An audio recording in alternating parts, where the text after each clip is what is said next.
Chaque jour, Charles et Carole vous présentent la leçon de l'école du sabbat.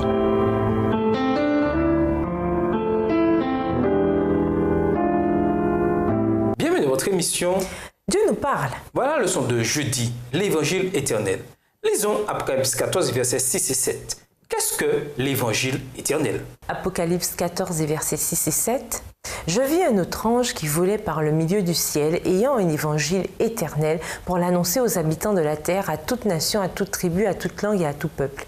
Il disait d'une voix forte, « Craignez Dieu et donnez-lui gloire, car l'heure de son jugement est venue, et adorez celui qui a fait le ciel et la terre et la mer et les sources d'eau. » L'évangile est qualifié ici d'éternel.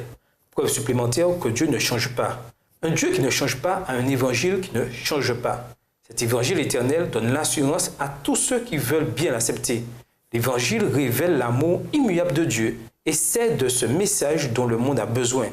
Tout le monde doit avoir une chance de l'entendre et c'est pour cela que Dieu a appelé son peuple à le diffuser. En lui, il nous a choisis avant la fondation du monde pour que nous soyons saint et sans défaut devant lui.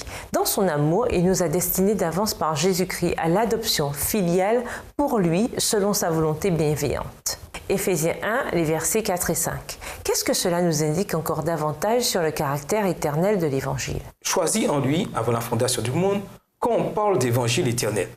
Même avant la création de ce monde, le plan de Dieu c'était que nous ayons le salut en lui. Voyez quelques-uns des termes employés ici. Choisi, destiné par, avance, adoption, volonté bienveillante. Voyez à quel point ces deux versets montrent combien Dieu souhaite que nous ayons la vie éternelle en lui et le fait que Dieu ait accompli tout cela avant la fondation du monde. Voir également 2 Thessaloniciens 2, le verset 13 et 2 Timothée 1, verset 9.